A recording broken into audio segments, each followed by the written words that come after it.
Right now, there is a line in the South American jungle that has become the most dangerous tripwire on the planet. For over a century, the border between Guyana and Venezuela was a quiet colonial relic.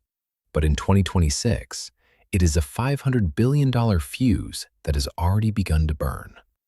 Imagine a country so small it was invisible on the global stage, becoming in less than a decade the world's fastest growing economy. A nation poised to make every one of its citizens a millionaire. This is the Guyana paradox. To understand why the world's superpowers are suddenly obsessed with this patch of the Atlantic, you have to look at the data. Since 2015, ExxonMobil has hit a geological jackpot in Guyana's Stabroek Block. We aren't just talking about oil. We are talking about a 90% success rate in exploration, a figure that is statistically impossible in the industry.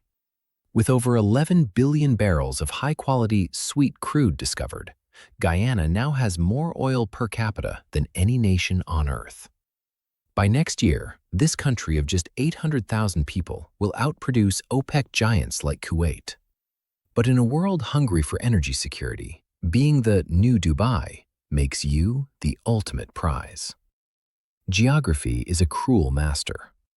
70% of Guyana's landmass and the majority of its offshore wealth sits in the Essequibo region. For decades, Venezuela has claimed this territory based on a disputed 1899 map. But in 2026, the rhetoric has turned into a military reality.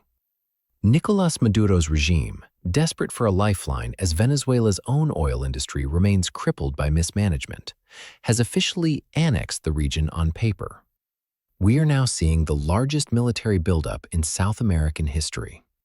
This isn't just a local spat, it's a global chessboard. The U.S. Southern Command has increased its presence to protect Exxon's investments, while China Guyana's other major creditor watches from the sidelines. Guyana has become the front line of a new Cold War for resources. But the greatest threat might not come from across the border. Guyana is currently locked in a race against the resource curse. We've seen it before. Oil wealth that fuels corruption, destroys democracy, and creates a Dutch disease that kills every other industry. The Guyanese government is attempting a Norway-style sovereign wealth fund to save for a post-oil future. Guyana is no longer just a nation, it is a strategic fortress.